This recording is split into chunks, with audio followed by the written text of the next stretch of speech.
बार्शीचे विद्यमान आमदार राजेंद्र राऊत यांनी देवगाव येथे आपल्या प्रचारासाठी एक कॉर्नर बैठक घेतलेली होती।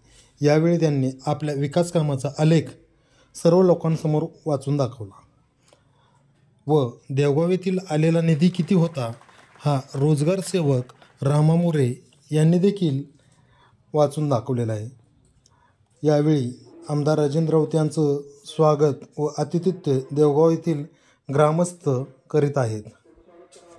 या प्रसंगी आमदार राऊत यांनी भविष्यामधील देखील कोणत्या प्रकारचे आणि कशा प्रकारचा विकास करायचा याचा देखील आराखडा यावेळी आपल्या भाषणामध्ये त्यांनी सांगितलेला आहे। नमस्कार, मी परमेश्वर कदम, आपण पाहत आहात रणसंघर्ष डिजिटल न्यूज। या चॅनलला आपण नवीन असाल तर त्याला लाईक करा, शेअर करा व सबस्क्राईब करायला विसरू नका। आमदार राजेंद्र राऊत 2024 सार्वत्रिक निवडणूक बार्शी विधानसभा 246च्या निवडणूक रिंगणामध्ये उभ्या असल्यामुळे आज त्यांचा प्रचार दौरा मौजे देवगाव तालुका बार्शी येथे होत असताना आपण पाहत आहात। यावेळी आमदार राजेंद्र राऊत यांच्या पाठीशी खंबीरपणे देवगावकर उभे राहत आहेत। परंतु आमदार राजेंद्र राऊत यांनी लोकसभेला ज्या गोष्टी घडलेल्या आहेत त्या विधानसभेला घडू नये याची दक्षता सर्वांनी घ्यावी असे आवर्जून सांगितले आहे। यावेळी एकच हास्य पिकलेला होता। मी परमेश्वर कदम, आपण पाहत आहात रणसंघर्ष बार्शी। पाणी पुरवठा या योजनेसाठी 75 लाख रुपये निधी दिलेला आहे। शेलगाव रस्ता 15 लाख रुपये निधी, जगतावस्ती सेवागर वस्ती खडीकरणासाठी 20 लाख रुपये, कांदगाव रस्त्यासाठी 10 लाख रुपये, तांडा वस्ती किरगाव मंदिर समोर खंडगाव मंदिर समोर 8 लाख रुपये, दलित वस्तीसाठी 5 लाख रुपये, 25-15 अंतर्गत या इसी समोर 10 लाख रुपये कॉन्क्रीट करण्यासाठी, खडगाव रस्त्यासाठी 10 लाख रुपये आणि अडिशनल डीप मार्केट मंजूर झाला आहे। ती पण उद्या काम चालू होणार आहे आणि मंदिर याच्यासाठी 10 लाख रुपये दिलेले आहेत। गणपती मंदिर या तपस्याचे 5 लाख रुपये दिलेले आहेत आणि आपले उपसरपंच प्रकाश मारुती मांजरे यांच्या शेतामध्ये 15 लाखाचा एक 15 दिला आहे। तरी बहुधा एक विनंती आहे की आमच्याकडे जी राजूबाईकडे फुल आहे तो आपण केलेला आहे, पण ते तुम्ही निवडून आल्यानंतर ते सगळ्यांना आपल्या तुम्ही यावं असे आमची गावकऱ्याची विनंती आहे। ते एक तुम्ही मला कारण की 200 लोकांचं ते जाण्याची अडचण आहे। हा पूल गरज आहे ते तेवढं तुम्ही निवडून आल्यानंतर ते तेवढं उद्घाटन करा तुम्ही जेव्हा असं माझी गावकऱ्या वतीनं विनंती आहे।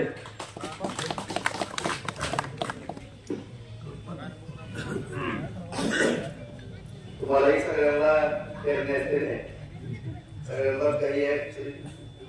आज या ठिकाणी देवगावमध्ये या बैठकीच्या निमित्तानं गावभेटीच्या निमित्तानं आज तुमच्या सगळ्यांचे आशीर्वाद सहकार्य मागण्याकरता या ठिकाणी उपस्थित झालं।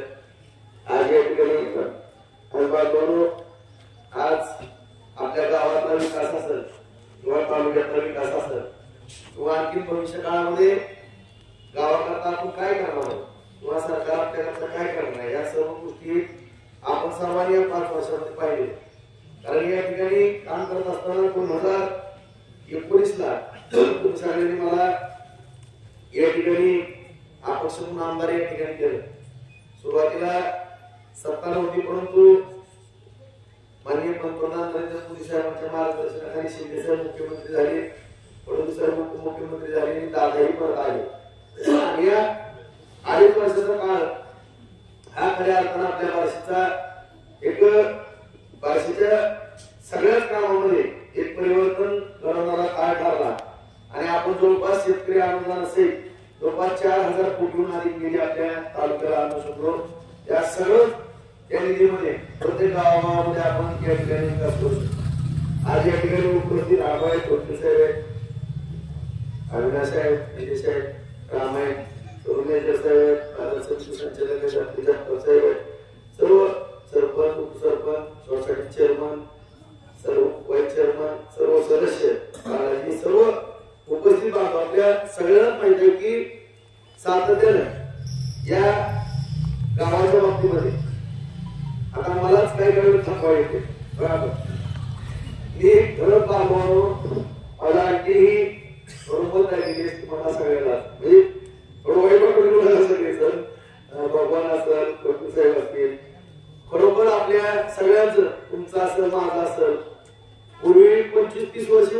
जी वाया गेलेली आहेत ना, खरं मी तळमळीने सांगतो म्हणजे मला एवढी तळमळ करण्याचा माझा उद्देश काय आहे किंवा सगळ्याला मी हात जोडू सांगण्यासाठी मागचं काय कारण आहे. राग हा प्रत्येकाला असतो किंवा मनामधल्या भावना काय सगळ्यांमध्ये असतात, त्याच्याबद्दल माझं दुमत असण्याचं काही कारण नाही. परंतु कुठेतरी काही गोष्टी आपल्या भविष्यातल्या पिढी करता किंवा आपल्या तरुण बांधवांकरता आपण या सगळ्याच गोष्टी आज बदलणं ही काळाची गरज. कारण ज्या घटना जुन्या काळामध्ये 100 वर्ष जुन्या काळामध्ये ज्या गोष्टी समोर घडायला पाहिजे त्याच्या घडत नव्हत्या. तालुक्यामध्ये एक विषय असायचा कुठल्याही गावामध्ये, मग तुम्ही सुटले नाही मी सुद्धा सुटलो नाही, माझ्या बाजूमध्ये सुद्धा तमाशा करून घ्यावा, माझ्या गल्लीत सुद्धा तो प्रकार होतो. परंतु मी समजदारीने तिथं दाबवून मागे घेऊन सगळं कुटुंबातलं पहिलं मिटवलं. आज आमचा सुद्धा परिवार त्या ठिकाणी आपल्या सगळ्याला माहिती आहे की 500च्या 500 उमरा एका छताखाली. तुम्हाला सगळ्यांनाच माहिती आहे का राऊत परिवाराचा विषय, तर आमच्या पण सगळ्यात पुस्तक होते. सगळ्या आमच्या तर जमिनी कुठं 3-4 वाटला झाला इतकी भांडण लावली आमच्या. परंतु मी सगळं समजदारीने घेतलं आणि तुम्हाला जे मी विनवणी करतोय हे प्रत्येक सगळे 30-35 गावं ज्या गावामध्ये 25-30 वर्ष आपले प्रमुख केलं, गावाची पण तालुक्याची पण वाया गेले. आता वेळ चांगली आलेली आहे. काल सुद्धा आपण पाहिलं की माननीय मुख्यमंत्री सर्व आले होते, आपण सगळ्यांनी पाहिलेलं आहे. सगळ्याला आज मला या ठिकाणी सांगा तुमच्यातनं जे झालेला राजेंद्रराव नावाचा कार्यक्रम मी कोण होतो सगळ्यात माहिती की शेतामध्ये काम करायचं ठीक आहे, बाग आहे वगैरे जमिनी वालाची दुकान वगैरे होते, हा भाग वेगळा आहे. थोडी व्यापाराची पण पार्श्वभूमी आणि परंतु मला ऍक्च्युअली राजकारणामध्ये यावं लागलं. मला पढाई केल्यामुळं आलो काही ह्याची नाटकं थांबवण्याचा प्रयत्न केला आणि माझ्यावरती 2004-9 अशी जबाबदारी पडली की आपल्या तालुक्यातल्या शेतकरी बांधवांकरता सगळ्यांसाठी आपण आपल्याला निवडून दिल्यानंतर काहीतरी करणं गरजेचं. मी ज्यावेळेस अभ्यास केला काही सल्लागार मंडळीचा सल्ला घेतला, तज्ञ अधिकाऱ्यांचा सल्ला घेतला. आपली बार्शी मराठवाड्याचं प्रवेशद्वार फायनान्शियली आर्थिकदृष्ट्या प्रचंड बार्शी ताकदवान आहे. तुम्हाला मी आवर्जून सांगतो की इंग्रज सरकारच्या काळामध्ये इंग्रजांच्या कालखंडामध्ये 1885 साली ज्यावेळेस इंग्रजांनी अभ्यास केला बार्शी लाईट रेल्वेची त्यावेळेस सुरुवात झाली. बार्शी लाईट रेल्वे कंपनी त्या कंपनीनं सर्वे केला आणि मराठवाड्याचं आणि कुरवाडी मिरजपर्यंत रेल्वे जोडली आणि त्यांनी बार्शीचा आर्थिक स्त्रोत पाहिला. त्या काळामध्ये सुद्धा बाजारपेठ तगडी उत्पन्नाचा स्त्रोत आहे आणि मराठवाड्याचं प्रवेशद्वार आहे. इंग्रज सरकारला कळलं परंतु आपल्या इथल्या दुर्गावने काही माणसाला कळलं नाही. या ठिकाणी स्वतःच्या स्वार्थात करतात 3-4 तालुक्यात केलं आणि खऱ्या अर्थानं आता या 2.5 वर्षामध्ये जो झालेला विकास आहे किंवा जे कामं झाले तुम्हाला आणखी 8 महिने 1 वर्षानं सगळ्या या सगळ्या गोष्टी तुमच्या समोर किती फायदा व्हायला लागला आपल्या तालुक्यात हे सगळे आहे. कारण आज आपण पाहतो की 2.5 वर्षे काल सुद्धा मी सांगण्यापेक्षा सगळी चर्चा असायची की लोकांनी काहीच मागितलं. मला अपक्ष आमदार किंवा विरोधी पक्षाला पाठिंबा दिला होता म्हणून मला खरंच बोलून घेतलं तुम्हाला राजकीय काय पाहिजे, कुठलं मंडळ पाहिजे, अध्यक्ष करायचं का तुम्हाला कुठल्या मंडळात येत. मी प्रमाणिकपणा सांगतो काल पण स्वतः मुख्यमंत्र्यांनी कबुली दिली फडणवीस आल्यानंतर की मी मला काय तो म्हणलं माझी तर पाण्याचं एमआयडीसीचं पहिलं मिळवा म्हणून 2 विषय जर मिळवले तर मला अशा काही गोष्टीची गरज नाही. कारण आमच्या इथं पाणी मिळालं तरच आम्ही आमचा शेतकरी जीवन करू शकतो आणि काही ठिकाणी आम्हाला उपसा सिंचन योजनेच्या माध्यमातून स्त्रोत आहे, काही ठिकाणी गेटवेवर बांधारे करावं लागते, काही ठिकाणी जिथं पाणी जात नाही त्या ठिकाणी साठवण तलावाशिवाय आम्हाला पर्याय नाही. कारण आपला तालुका प्रवर्षण मधला तालुका दुष्काळी तालुका 10 वर्षात 4 वर्ष आपण दुष्काळाचे चपके आज काही वेळेस आपल्या रबीच्या सुद्धा ज्वारीच्या सुद्धा निर्णय झालेला नाही. अशी परिस्थिती आपल्या तालुक्यावरती आलेली आणि या गोष्टी बघायच्या असतील तर निश्चितपणे या ठिकाणी सांगा की आपल्या शेजारचे काही तालुके त्याही तालुक्यामध्ये सगळं हुलगं मारणार नव्हती तिथं सुद्धा ऊस झाला. सगळ्या वस्त्यावरती 25-50 लाखाचे बंगले झाले. दारामध्ये शेतकऱ्यांच्या स्कॉर्पिओ असेल, बलून असेल, फॉर्च्युनर गाड्या उभ्या राहिल्या. कशाचं लक्ष नाही. आज जर आपल्या 5, 10, 15, 20 एकर शेती जर बागायची झाली, बारमाही बागायची झाली किंवा फळ बागा केली, द्राक्षे, ऊस ही नदी तिथे जर आपण आंबा वगैरे केली नक्कीच आपल्याला यामधून उत्पन्न होणार नाही. तर शेतकऱ्याची मुलं काही 100% आपण नोकरी करणार आहेत. माहितीप्रमाणे 400 उमरा असेल, 400 उमऱ्यातील 400 पैकी 400 नोकरी लागणार असतात, नाही असू शकत. कारण आपल्याला काही जण ठराविक 1-2-5% गावातील नोकरी लागते, बाकीच्या 90-95% आपल्या नागरिकांना, आपल्या शेतकरी बांधवांना शेती ही आपल्या उपजीविकेचं साधन आहे. आणि त्या शेतीमध्ये सुधारणा होणं, तालुक्यामध्ये उद्योग क्षेत्र वाढणं, तालुक्याचा आर्थिक स्त्रोत वाढणं, तालुक्यामध्ये विविध उद्योग व्यवसाय वाढणं, याच्याशिवाय आपल्याला कुठला पर्याय. आणि त्या दृष्टिकोनातून आपण काम करत असताना तुम्ही बारकाईने वाढा. पहिल्या स्त्रोत मध्ये 700 कोटीची आपण प्रशासकीय मान्यता घेतली, 350 कोटीच्या निविदा काढल्या, त्याची कामं सगळी चालू आहेत. बाकीच्या आणखी निविदा प्रक्रियेमध्ये त्याही निविदा निघतील. कालही सांगितलं की येणाऱ्या 4-5 महिन्यामध्ये तालुक्याच्या तलावामध्ये पाणी पडतं. तिसरा टप्पाची काल मुख्यमंत्र्यांनी बोलायला होतं किंवा प्रक्रियेमध्ये तालुक्याच्या तळ्यावरून खामगावच्या माळावर तिथं डायरेक्ट पिंपळगावमध्ये आपण पाणी टाकतोय. त्या भोगावतीच्या मध्ये पाणी त्या ठिकाणी सोडणार आहोत. त्या ठिकाणी जवळपास आपलं 15,000 एकर नवीन आणखी जमीन त्या ठिकाणी दिसणार.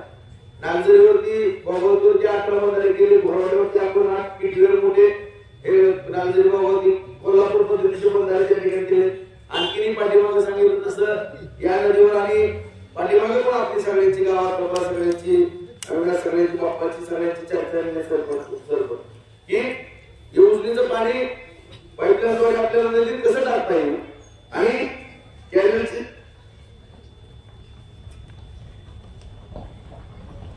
हे पाणी जे हे माझी इच्छा आहे की तुम्हाला मी आवडून सांगतो की आता एवढा मोठा दुष्काळ, भयानक दुष्काळ तुम्हाला पण मान्य, एवढा दुष्काळ असताना बार्शीच्या पाण्यात पाणी कसं आलं ना. बोरवड्याला कसं सिरकोतून ड्रिपन पाणी घेऊन त्याला पाहुण्याला भारत सगळ्यांना तिकडे विचारा तुम्ही सगळ्या टाकबाजांना, गाडग्यांना, पिंगळ्यांना शेवटपर्यंत पाणी उन्हाळ्यामध्ये का होतं. आमदारच्या मनात जर आलं ना, आमदारमध्ये धमक जर असली ना तर त्या योजनेचं पाणी किती आपण आणू शकतो तुम्हाला सांगतो. तिथं जर अंगावर जाणारा भांडणारा आमदार असला ना आणि त्याची इच्छाशक्ती असली ना, उचली 110 TMCचं धरण आहे आणि सगळं पाणी कुठं जातंय कुठं उरतंय सगळ्यांना फायदा. आपल्याला काही दुसऱ्यावर टीका करायची नाही, कारण त्यांच्या कलेनं ती पाणी जास्त घेतात, त्यांच्या मंजुरीपेक्षा तिप्पट चौपट पाणी घेतात. आणि आपल्या इकडं 2.59 TMC पाणी, त्यामध्ये 12,550 हेक्टरचं आपलं आणि 2450 हेक्टरचं पाणी माड्याचं. कधी एवढं पाणी आलं आता सगळी तरी सगळं उपळे काय शेंद्री हाडवी त्या लक्षेवाडी राऊतामध्ये आणि पुढच्या वाड्यात सगळं पाणी सोडलं. म्हणजे तुम्ही नासाडी घालता, नासाडीचं काय म्हणलं, वाड्यात पाणी आलं तर तिथे मोटर चालत नाही शेतकऱ्यांनी. अशा पद्धतीनं सांगायचं तात्पर्य एवढं की आपण जर मागणी केली तर दुष्काळामध्ये सुद्धा पाणी शेतीला मिळू शकतं. त्यामुळे देवगावच्या नदीत पाणी टाकायचं काही आवडत नाही. तुम्हाला जबाबदारी सांगतो, तुम्ही काय केलं आणि कुठे साठवून तलाव असला तर मला सांगा तिथे साठवून तलाव आणखी काय बंधारे करायचं ते पण करू. त्यामुळे या ठिकाणी जेवढं क्षेत्र आपलं बागायत करता तेवढं बागायत करण्याचा प्रयत्न. आज या ठिकाणी 37 साठवण तलाव आपण मंजूर करून आणि फक्त 2ची अडचण आहे. त्या रस्त्याचे 135 साठवण तलावाची कामं पातळी चालू आहे. पुढच्या वर्षात पुढच्या पावसाळ्यामध्ये 35 साठवण तलावामध्ये पाणी साठणार. आज तुम्ही पाणीला सगळ्या गावठी वगैरे सगळ्यांना विचार कसं पाणी साचलंय, लाडोळ्याला विचारा, संगमनेरला विचारा किती पाणी साचले, किती फायदा झाले. आज आढळगाव सुद्धा तलावात 50 एकर सुद्धा जेवण मिळत नव्हतं. तुम्ही तुम्हाला तिथं पण विचारा सगळ्याला, तिथं ठेक्याच्या नांदोडे जे मिळत झाले सगळ्या त्या भागात त्याच कमी तिथं सुद्धा 700 ते 800 एकर जमीन त्याचा आठवण तलावामध्ये मिळणार आहे. करता येते नाही असं नाही. आणि काही जलसंधारण नोंदी नाही आपल्या भाषेमध्ये सरकारी दप्तरांची 72 साली किंवा 80 ते 84च्या दरम्यान काही जागा भूसंपादित शेती केली होती की पाझर तलावाला. अशा जवळपास 250हून अधिक साईट आपल्या भाषेमध्ये मी अंदाजे काढलेले भरपूर. त्याचे सगळे आपल्या कार्यकर्त्यांकडनं किंवा पदाधिकारी जेवढे सगळे त्यांच्याकडनं ती साईट काढतोय आणि नक्कीच 100हून अधिक साठवण तलाव आपण भाषेमध्ये करू शकतो. त्याच्यापेक्षा जास्त त्याची काय अडचण नाही. अशा रीतीनं मी तुम्हाला जबाबदारीने बोलतोय. तुमच्या इथं 10 गावाला यायचंय. पुढच्या 1 वर्षानंतर 50,000 एकर जमीन बारमाही बागायत झाली पाहिजे एवढं तुम्हाला चालेल स्वीकारलंय.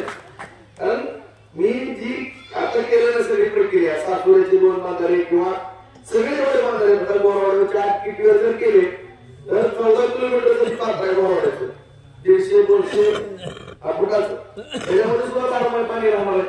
आणि अशा रीतीनं कुठलाही स्रोत निर्माण होण्याचा बांधारा तुमच्या इकडे दिला किती फायदा होणार आहे. या प्रत्येक बांधाऱ्याचे वाड्यावरती कुठला पण वाडा असेल अशा रीतीने आपण शेतीच्या बाबतीमध्ये काम करतोय करणार आहे. एमआयडीसीच्या बाबतीमध्ये तुम्हाला पण माहिती आहे काल समजा आपलं काकाच्या वाडीला सबस्टेशन नव्हतं, सबस्टेशन पूर्ण होत आलेलं आहे. 5 युनिटचे ट्रान्सफर आहेत. तुमच्या लाईटचा पण विषय विकत मालकाने सांगितले अगोदर सगळे त्या लाईट तयार केलं तिथलं तर आवडून त्या 9 गावाचा जो विषय आहे कुणालाही लाईट कमी करणार नाही त्याची 100% जबाबदारी घेतो त्याची काळजी करणार. जे 4 तास लाईट चालू होती त्या सबस्टेशनवरून तुम्हाला लाईट लवकर या ठिकाणी सगळ्या 9 गावाला तिथं नगरपालिकेचं पाणी दिलं आता कारखाने त्या ठिकाणी सुरू झाले. त्याचबरोबर आपण उकळायला काल सांगितलं उकळायला एक माझं शेंद्रीय उकळायच्या मोठा मार्ग आहे तिथे एखादी एमआयडीसी आपण करू. वैरागची साखर कारखान्याची जागा आहे तिथे एक एमआयडीसी होणार आहे. आणि एमआयडीसी या ठिकाणी लाईट पाणी आणि बँका सबसिडी जर व्यापाऱ्यांना दिली आता कधी व्यापाऱ्यांच्या पोरांना नवीन धंदे करायचे नाहीत का. त्याला आता उदाहरणार्थ दिलीप गांधी त्याला मी प्रोत्साहन दिलं की किती वर्ष त्यांच्याबरोबर होता किती वर्ष होय तुम्हाला माहितीच आहे माझं सर किती वर्ष त्यांच्याबरोबर होता. त्याला केलं असं सपोर्ट करत घेऊन उभी आहे मी म्हणलं तू घेऊन उभी आहे त्याच्या सगळ्या मंजुऱ्यांनी 4 महिन्यात सगळ्या मंजुऱ्या आणून दिल्या. त्याची सबसिडी बँकेत स्टेट बँकेत फडणवीस साहेबांना फोन केला त्याची 100 कोटीची फाईल मंजूर करून दिली. सगळं त्याचा कुठाला केला आणि केल्यानंतर त्याचा जवळपास 500 टनाचा प्लॅन्ट उभा आहे. आणि असे आणखी 3 माणसं निवडले आणखी 3 प्लॅन्ट वर्षामध्ये तुम्हाला उभा करून दाखवतो त्याची काहीच अडचण आहे. कारण उद्योगपतीला किंवा व्यापाऱ्यांना जर आपण सपोर्ट केला तर ती पुढे. कारण आज कृषी उत्पन्न बाजार समितीमध्ये सुद्धा या गावाचा फार मोठा सिंहाचा वाटा गावच्या बाजार समितीची फार निगडीत आहे. पूर्वीची बाजार समिती आणि आताची बाजार समिती बघा किती फरक आहे. त्याच्यावर तुम्ही सांगा किती गाड्या चालू होती निम्मे गाड्या चालू होती आता पैकीच्या पैकी जाणार ना गाड्या 4 झाले का आणि पहिला 3-4 तालुक्यातला माल येतो. आता किती तालुक्यात 25-30 तालुक्यात माल ठेवायला जागा नाही. जी पूर्वीची परिस्थिती होती ती परिस्थिती आज बाजार समितीमध्ये निर्माण झाली. पूर्वी 2 कोटीचं उत्पन्न होतं आज 13 कोटीपर्यंत शेत गेलाय. काय कारण आहे आणि सगळी कामं केल्या कोल्ड स्टोरेज केल्या वेअर हाऊस केल्या रस्ते केले गटारी केल्या पाईपलाईन केल्या सौर ऊर्जा केली सगळं करून एवढं सगळी कामं केल्यानंतर 15 कोटीची बँकेत शिल्लक आहे बाजार समिती. पहिले पैसे पुढे जातो.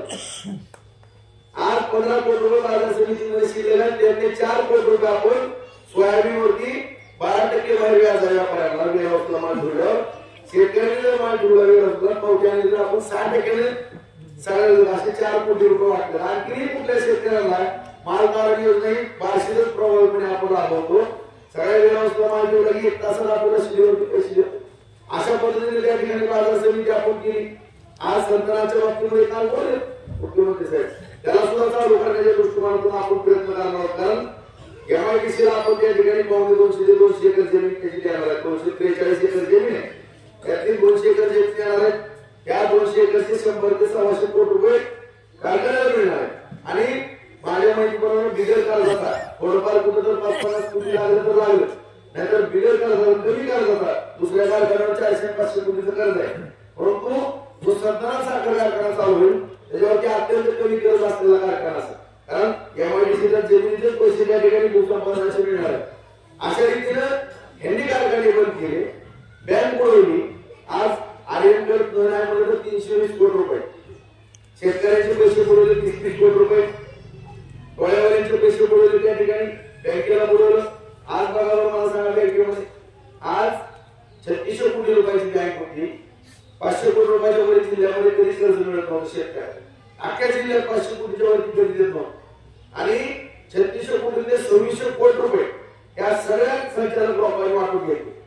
मी 13 वर्ष लढाई लढलो मित्र. 13 वर्ष high court supreme court NABARD reserve bank सहकार खातं सारखं इकडं तिकडे एवढा दबाव येईल की काय वेळेस तर माझा रोड ऍक्सिडेंट करण्याचा प्लॅन केला त्यांनी. त्याला उडवलं तर म्हणजे आपण वाचतो काय खरं नाही. त्या काळात मला धमकी येत होते राजभवन कुठल्या रोडनं जाते काय माझी रीती करण्यात आली. वस्तुस्थिती आहे तुम्हाला सांगतो मला काय वेळेस काय माहिती पण मिळाली होती. त्याचा खुलासा पण त्यावेळेस केला होता, पण माझ्या नादी लागतील बाबा. आणि का तर ह्यांचा सगळा अपार बाहेर काढतोय म्हणून. आणि आज आपण पेपरला वाचला असेल लोकमत, कालच निकाल जाहीर झालेला आहे. या डीसीसी बँकेमध्ये ज्यांनी अपार केला, ज्यांनी भानगड केल्या, त्या सगळ्या उघडकीला आला. आणि काल 78ची इन्क्वायरी हायकोर्टाच्या मार्गदर्शनाखाली झाली, 83ची झाली पूर्ण.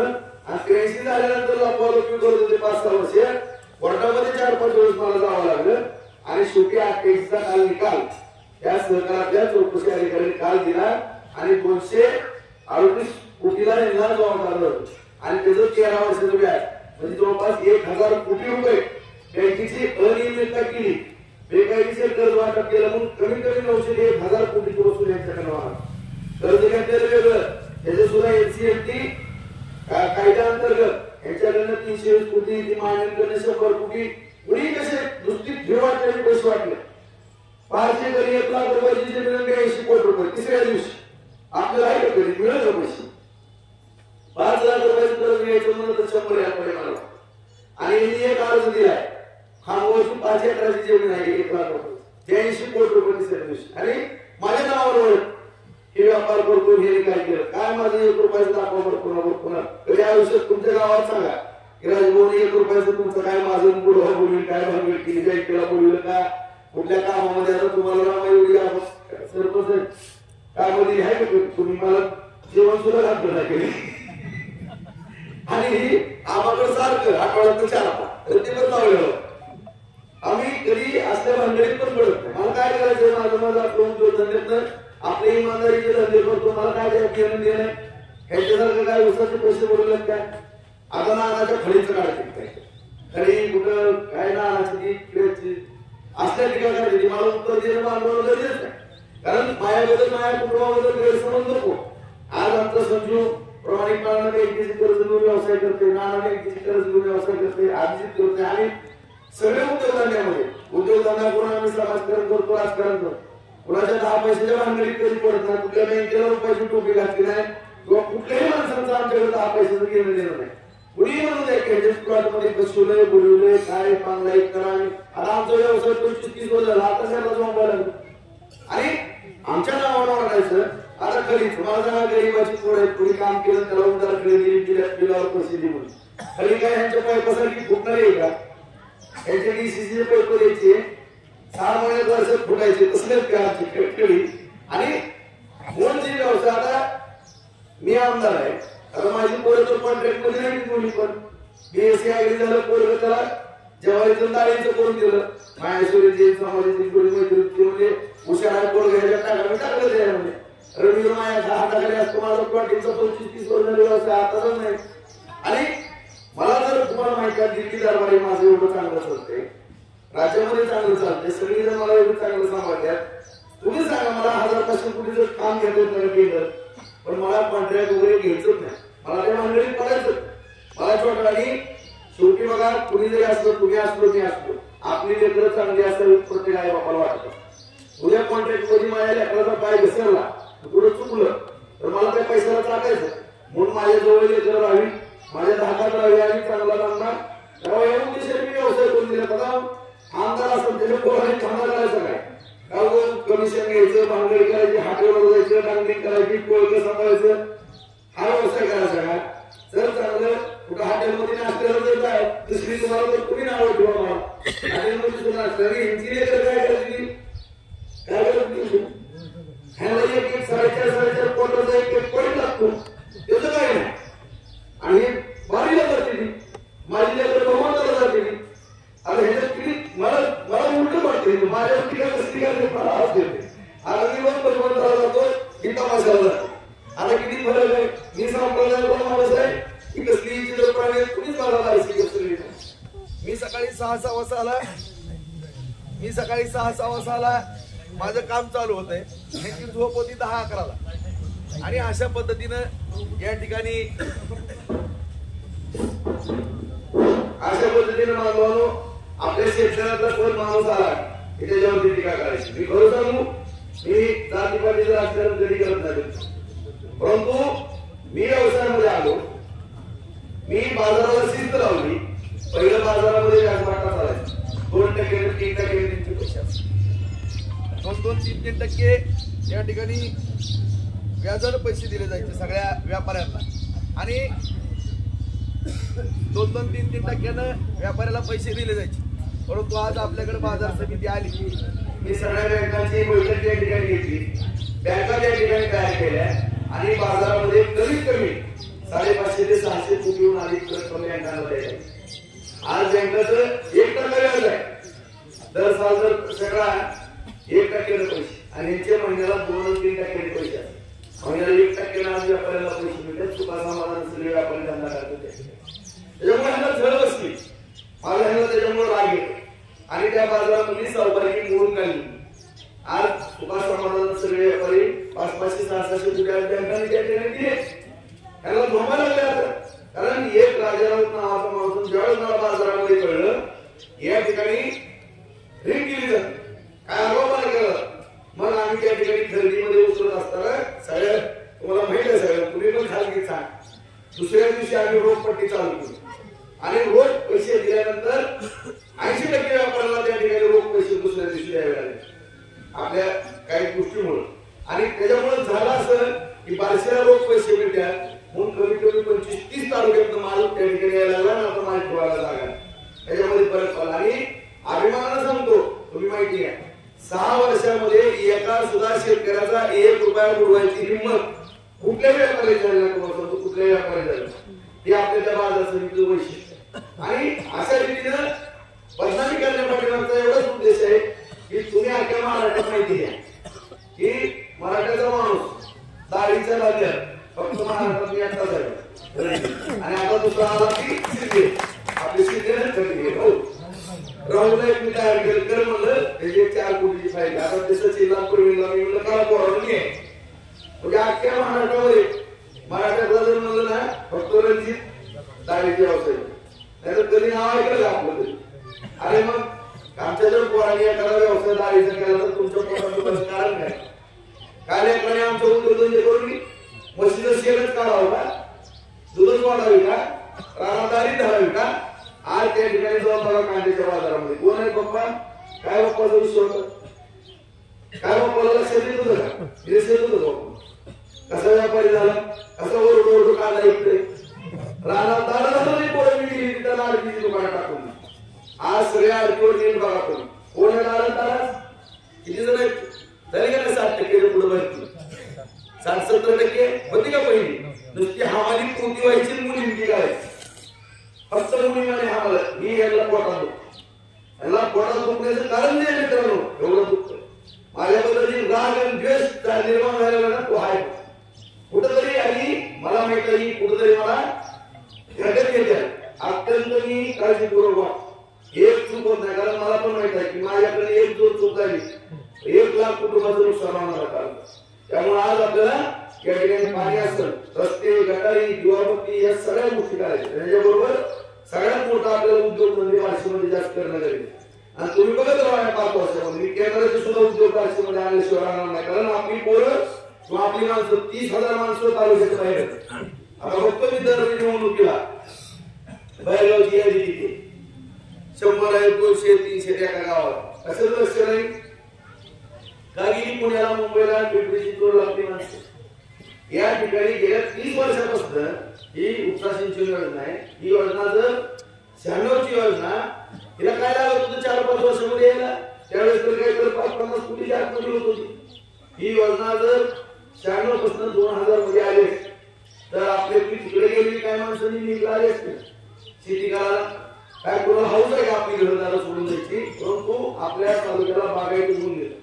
आपल्या तालुक्यामध्ये मोठी MIDC जोडली नाही कारण MIDC जर झाली तर याच्या अवधी विकासाची कमी होईल. या कपट कारस्थानाने या सगळ्या गोष्टी आज बाजार समितीमध्ये असेल किंवा प्रत्येक क्षेत्रामध्ये असेल सातत्याने केले आणि या सगळ्या गोष्टी बदलण्याची वेळ या ठिकाणी निश्चितपणात आलेली आणि 2.5 वर्षामध्ये सुवर्ण काळ आपला चालू झाला. आज मेडिकलच्या बाबतीमध्ये सुद्धा बघा व्यापाराच्या बाबतीमध्ये बघा शिक्षणाच्या बाबतीमध्ये बघा 16 अकॅडमी बार्शीमध्ये झाले पोलीस भरती किंवा मिलिटरीचं शिक्षण द्यायला अशा रीतीनं शिक्षणामध्ये वैद्यकीय क्षेत्रात व्यापारात सगळीकडे आपली बार्शी चांगली व्हायला लागली. फक्त आता एक धक्का देण्याची गरज आहे मित्रांनो ती तुमची गरज म्हणजे माझ्याकरता नका, मला आमदार करून मिळवू नका, मला काय मिळवायला आमदार व्हायचं नाही, मला तालुक्याच्या सगळ्या हिताकरता किंवा भविष्यकाळ उज्ज्वल करण्याकरता आमदार व्हायचं. मला असं कुठं छान मारली नाही, मी कुठं पुशाकी मारली नाही, मला काही गरज पण नाही. परंतु जर लिंक तुटली तर फक्त आपल्याला अडचण निर्माण होईल. कारण 4 ते 9 मी आमदार होतो, चांगला सुरगवस्त होता कामाचा, दुर्दैवाने काय अडचण आहे. 2009ला माझा पराभव काय, माझ्यावरती दुसरं अमुक तमुक काय, माझ्यावरती मोठं कर्ज झालं. ते थोडं सगळं विनाकारण लय अडचण येऊन म्हणून मी शांत राहिलो. माझ्या नावाची बदनामी केली, त्याचं लाईट बिल भरायला पैसे नाही टाकले, बरोबर त्याची बँकेनं दिलावच करायला लागेल, अमुकच करायला लागेल, समोर करायला ठिकाणी झालाय, शेत इकलं, ही इकलं, ती इकलं, राहिलं नाही, घरावरचं पत्र पण इकल, ही माझ्या बद्दलची भाषा. आणि आता काय निघायला तू पैसे मागायला लागलो, आता काय निघायला पैसे मागायला लागलो. जैशी करणी वैशी भरणी. आणि तुम्हाला मी सांगतो, हे फार मोठा चोर आहे, हे मोठ्या चोऱ्या केले. पुण्याला सुद्धा मोठ्या जमिनीमध्ये अपराध केले, सरकारच्या योजनेकरता केलेली जमिनी हाणलेली, त्याचं सुद्धा इन्क्वायरी झाली, त्याचे सुद्धा गुन्हे दाखल होणार. 420 गेली तिथं पण केली, बाजार समितीचा 420 गुन्हा ऍफिडेव्हिट मध्ये आहे. आता दुसरा गुन्हा पण दाखल होईल तुम्हाला, जमीन अपराध पुण्यात केली, स्कीम केली दाखल, हाणलेली जमीन आहे, सरकारला गेलेली जमीन परत महसूल मंत्री असताना उलटी सुलटी कागद करून जमीन लागली. आणि त्या जमिनीचे पैसे मिळले होते, वकील साहेबांना माहित असेल, डीएसके कुलकर्णीला 200 कोटी रुपये दिले व्याजाने, 200 कोटी, 1.5% पैसे होते, 3 कोटी रुपये महिन्याला व्याज द्यायच्या. आणि ते डीएसके कुलकर्णी आठवलं ना, त्यांनी लावला भांडार, आणि तेव्हापासून त्याचा कार्यक्रम झाला. त्याचा सगळे व्याज वाट्यावर चालू होते. त्या डीएसके कुलकर्णीची पुण्य राशीला मला समोर हातात नीटनेटकं झालं, त्याची मस्ती कमी झालेली आहे. नाहीतर त्याला पैसे दान करावं, कुठलं जरी बिल द्यायचं म्हणलं, इटाचं सिमेंट कशाचं बरं, कुणाचं बरं, वरण पैसे टाकायचे आणि हीच करायचे पैसे, काय काय माणसं येतायची, इतकी मस्ती याच्या भावाला होती माझा किंवा माझ. आणि हा मार्ग आता कुठंतरी आता पण दृश्य पण मोकळा श्वास काय केले, गावोगावात पाया पडतो, तुमच्या किती पाया पडतो मानते वेळ लागली, भांडण करणार. तुम्ही सांगा ना, देवगावालाच माहिती मी किती पाया पडतो तुमचं, काय माझं निर्णय नाही करू काय कर मी का की आपल्या तालुक्यामध्ये भांडण होऊन पोलीस स्टेशन वाट बघायला लागला 8-8 दिवस यांची ठिकाणी. ही परिस्थिती पाहिजे, नाहीतर पहिलं कसं आठवड्यात एकदा जाऊन 306 बाळशी सवय नसेल आणि कुणी जर सवय लावली किंवा कुणी पटे म्हणून जातो करायचा प्रकार सुरू केला. आणि अशा रीतीनं ह्यांनी सगळे कारनामे केले आणि दुसऱ्यावरती आपयोग करतात. तरी माझी देवगावमध्ये माझ्या सगळ्या बांधवाला विनंती आहे, कारण तुम्ही सगळे जण नवीन जुनी काय म्हणला का, मी तुमच्या हात जोडतो, तुम्ही जर एक ताकद वापरली हवा सगळ्यांनी जर एक विचार केला नाही साहेब, तर मी सांगतो की 700 ते 800च्या पुढे लीड मिळाला या गावामध्ये. आज तुम्ही मला काम आणि इथनं मी अतिशोक्ती बोलत नाही, मी चॅलेंज मला काम आवडत. जर तुमच्या इथे पाणी किंवा काही गोष्टी नाही आल्या तर तुम्हाला बोला, किती मला आपतो, किती मला आपतो, उद्योगाच्या बाबतीमध्ये आपतो, पाण्याच्या बाबतीमध्ये आपतो, काय अडचण नाही. एकदा मनामध्ये इच्छाशक्ती जर तुमच्या दांडगी असली ना, काहीच होत नाही तुम्हाला. फक्त आपल्याला जी मतभेद आहेत ना, बरं काय मला सांगा, निरेशना राग काढून किंवा आपण किंवा सरपंच कुणीतरी गोष्टीचा घ्यायचं त्याच्यावर राग काढून विरोधात मग टाकलं राजगोरचे कुणी, तुम्ही आपल्याच माणसाला ही घटना झापले कशामुळे, मला काय चुकलं तर मला काय होणार ना, राजगोर तुम्ही जास्त मान दिला, मला कमी दिला, मला सगळी सारखी, मी परत काम ते नाही केलं बोला, कुणी पण येणार ऑफिसला, मला सगळ्या डीपी मला काय तुम्हाला जी वाटतं ती सांगा, मला मी कामाला कधी काढा, मी आणखी तास 2 तास वाढवून कामाला, मला काय 4-5 तास झोप मिळाली तर भरपूर झालं. परंतु ही जिद्द कशासाठी ही सगळं आयुष्याने भोगले आणि त्याच्यात माझ्या घराने तर नाही भोगले. तुम्हाला मी जेव्हा ही बघितली ना परिस्थिती, मला आला राग. 85 सालापासून बाबूराव उभारल्यापासून, किसनराव उभारल्यापासून, प्रभाताई उभारली, त्यावेळेस तुम्ही सगळ्यांनी बघितलं. बाबूरावाची पोस्टर चिटकवली, किसनरावाची अनाउन्सिंग केली, प्रभाताईच्या निवडणुकीमध्ये फार ताकदीने पळालो मी. असं सांगणार काय परिस्थिती होती, त्या बंगल्याला आतमध्ये जायचं म्हणलं तरी पंचायत होती, दारात खुर्ची टाकून बसायचं, पुढील प्रभाताईकडून जायचं पण एवढी मुलगी घ्यायची. परत आम्ही गेल्यानंतर आतमध्ये खुर्च्या गेल्या. आता त्या दिवशी पण आगळवर पोरं चालली ती सगळी, त्याचं वय 77-78 आणि इतकं घाणेरडं चालू करत होता पोरांना, पोरं गेलं की टीव्हीला बातमी मिळाली खुलासा केला.